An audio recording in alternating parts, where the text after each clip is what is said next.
matematicamente, há uma dupla leitura. Fernando Haddad tem 65% de avaliação positiva do mercado financeiro pela pesquisa Quest e Lula tem 20%. Esses são os números que podem ser interpretados de um jeito ou de outro, mas há efetivamente uma dupla leitura. E a minha pergunta é sobre isso, mais uma vez, para esmiuçar a questão. Essa dupla leitura seria apenas uma percepção superficial, uma avaliação de competência?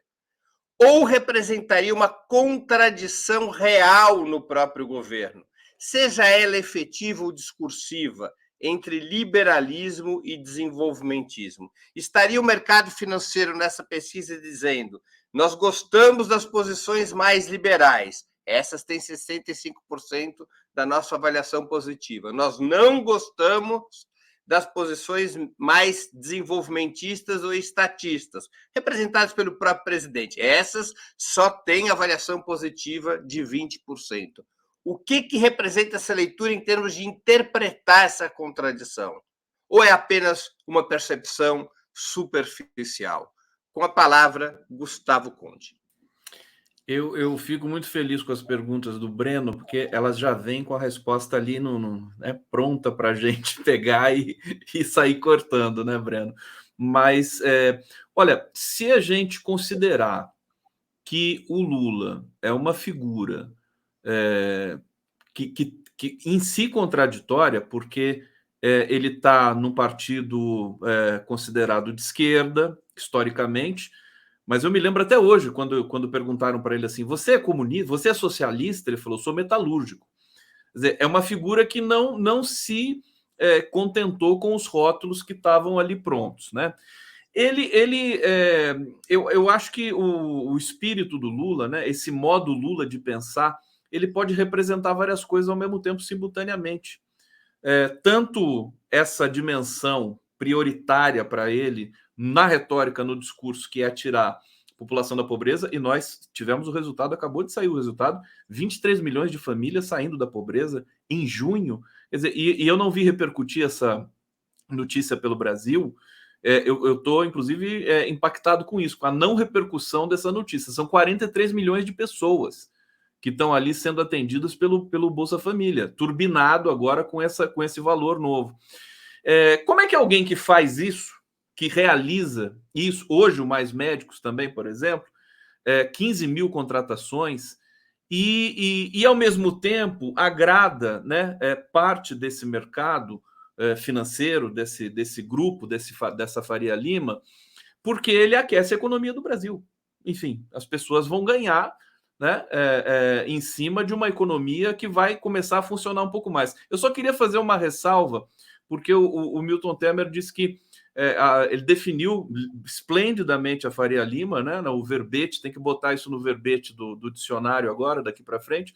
Agora, quando eu analiso que tem um aspecto positivo do mercado financeiro aprovar o Haddad, eu não estou dizendo, evidentemente, que o mercado financeiro é uma coisa boa, é uma coisa bonita para o Brasil. Não, é uma questão estratégica, né? E por isso que eu puxei, inclusive, para a questão eleitoral, de o Haddad ser alguém que agrade essas elites, né? E, ao mesmo tempo, ter um compromisso com a população trabalhadora pobre do Brasil. Eu acho que é a contradição, Breno. Eu acho que, assim, eu até brinco, né?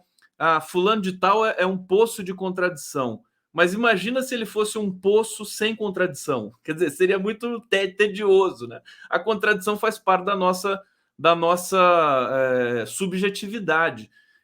Claro que militância, né, sobretudo nessa questão das negociações agora para a composição de base do governo, ela sofre, ela grita, ela pede, ela reivindica, mas nós sabemos que, inclusive por isso que aquele quase milagre de 13 anos de governos do PT no Brasil, ele se deu porque é um governo que não abriu, digamos assim, a caixa de ferramentas contra as elites financeiras do Brasil. Aliás, é até uma provocação. A Dilma, ela de uma certa maneira fez isso e caiu. Bom, deixo a provocação aqui no ar.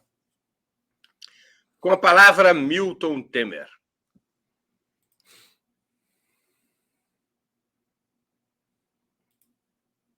Marx está numa formulação feita por André Singer, que foi porta-voz do primeiro mandato de Lula, e que até hoje é um lulista em conteste, é alguém muito próximo de Lula, em que ele definia o que era, está no livro dele, Os Sentidos do Lulismo, que ele definiu o seguinte: um pacto conservador de alta intensidade compensado por um reformismo fraco.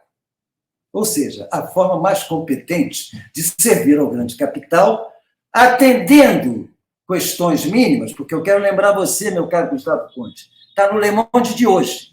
O Le Monde de hoje tem uma página sobre a questão da fome no mundo. 2/3 para cima falando do mundo. E o rodapé da página, 1/3 da página, é a quantidade de pessoas com fome no Brasil. No Le Monde de hoje.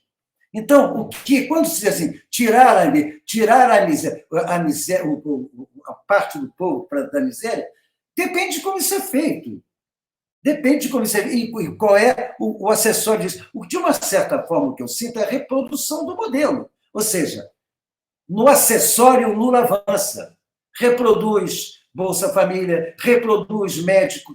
Tudo isso é muito importante, eu não tenho nenhuma dúvida. Mas nenhuma dessas coisas tem caráter estrutural. Nenhuma dessas coisas. Porque estrutural, por exemplo, seria dizer assim: eu estou inteiramente fechado com o Lula quanto ao absurdo do poder absolutamente absolutista que tem este neto de Roberto Campos à frente do Banco Central. Mas antes disso está o seguinte: a autonomia do Banco Central. Ou seja, Lula se está disposto a enfrentar e criar um fato concreto, que é quem determina a política monetária do Brasil, não é porque não existe técnico neutro. Todas as decisões da economia são políticas, todas. Roberto Campos Neto não é porque ele botou a camisa do Bolsonaro, não. É porque quando ele faz opções econômicas, ele atende a um segmento da sociedade e não atende a outro. O que, de certa forma, a Haddad está fazendo agora. Está se preocupando muito mais, não só na questão do arcabouço, mas na reforma tributária, que não é reforma nenhuma. É apenas o acerto, a simplificação de tributos que estavam incomodando o empresariado. Porque nós vamos continuar a ter a prevalência do imposto sobre consumo se sobrepondo na receita à taxação do grande capital. Não se mexeu nada com termos de isenção de lucros e dividendos. Nem se insinua conversar sobre, não vamos taxar lancha, iate, coisa. Você tem ideia do que será taxar lancha? Sabe quanto tempo vai levar para regulamentar isso? O que é iate, o que é lancha, o que é veleiro, o que é barquinho, o que é... Isso aí é uma coisa muito bonita de anunciar, que tem que ser taxado, mas a regulamentação disso leva 15 anos. Há coisas prometidas para 2050 na proposta de Haddad. Então, objetivamente, vamos ter claro, o que está havendo, e aí eu tenho na leitura da pergunta do Breno, não está havendo uma contradição entre o que é dado a Haddad e o que é dado a Lula, não. O que tem que se olhar é o sentido da movimentação dos índices. Os índices estão se aproximando. A contradição haveria se estivessem se separando. Ou seja, o capital financeiro, as classes dominantes brasileiras estão vendo o seguinte: não, o Lula é competente. Ele não está nos destruindo, não está criando grandes problemas para nós, não está mesmo, mas deixa ele fazer o discurso para a base dele, não tem problema. Ele objetivamente não vai. Então, tudo bem. Minha Casa Minha Vida, é um absurdo que as casas tenham 30 metros, deviam ter 40 metros quadrados, ao menos, e uma varandinha. Vamos deixar claro, eu tenho pontos positivos do governo Lula. Eu olho com muito bons olhos a política externa do governo Lula. E acho isso importante, não é pouca coisa.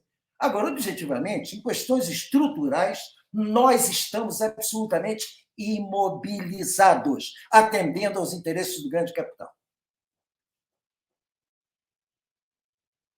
Terminei. Muito bem. Vanessa Martina Silva com a palavra. Vanessa Martina Ifen Silva. A bomba estoura na minha mão aqui, sempre. Querido Milton, respeitosamente, né? a avaliação do Lula na Faria Lima é baixíssima, ou seja, essa relação de que a burguesia está tranquila, de certa forma, porque o Lula não está mexendo nos interesses dela, eu não sei se eu concordo. O Lula, na verdade, a pergunta inicial, né, que tinha a ver com o desenvolvimentismo e o liberalismo, ok, existe aí uma lógica e uma relação. O Haddad, pelo teor das propostas, ele vai no sentido do liberal, e o Lula, até por toda a postura, seja na política internacional, seja na política nacional, Lula no Foro de São Paulo como presidente do Brasil, Lula no Congresso da UNE fazendo uma fala assim, contundente, ou seja, Lula tem uma postura de esquerda completamente bem colocado, com uma agenda nítida, bem definida. E o Haddad é parte do governo Lula. O Haddad está fazendo o seu papel. O que eu acho nesse sentido também não vejo contradição. Tipo assim, a premissa da pergunta, considerando a premissa da pergunta, ok, podemos encontrar essa questão. Porém, para mim, não tem sentido. Por quê? Existe um governo do qual Lula é o comandante em chefe desse governo. Haddad é uma peça importante, fundamental, estrutural desse governo. Haddad tem a maior confiança de Lula, tanto que foi ele o escolhido para ser candidato quando Lula não pôde se postular.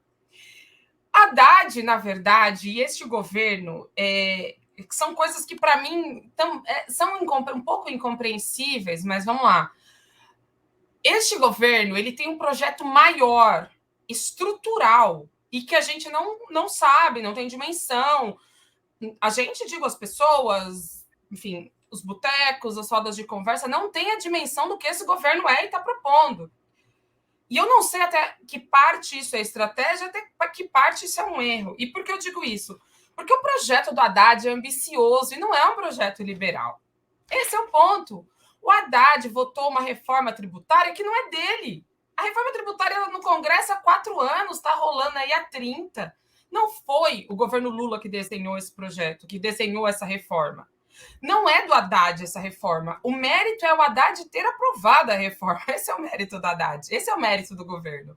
Porque não é importante para este governo. O Lula não vai se beneficiar em nada dessa medida. Porque são medidas para serem implementadas em longuíssimo prazo, 10 anos. Não vai estar nem Lula, não sei se vai estar Haddad, quando isso realmente tiver impacto. O que tem impacto realmente, o que vai ter impacto nessa... para este governo agora é o plano 2 do Haddad, que vem a seguir, que é a tal da Agenda Verde Social, que ele começa a anunciar. Então, quem teve a oportunidade de assistir a entrevista dele com a Natuza Neri, ouviu, e recomendo fortissimamente a entrevista do Haddad ao Kennedy Alencar, que foi concedida ontem, em que ele explicita um pouco mais, fala um pouco mais sobre essa agenda verde. E é isso, é visão de futuro, é projeto de país, é outra coisa. Não é liberalismo, não é Faria Lima. Eles estão pensando no legado que Lula vai deixar. Rapidamente, no governo Lula 1, ele deixou como legado fome zero, o combate à fome. No Lula 2, um crescimento de 7%. E no Lula 3 vai ser isso, vai ser uma mudança, vai ser uma guinada rumo a uma economia verde, que é o futuro, que é o que vai realmente permitir que os países continuem existindo praticamente. É isso. Muito bem.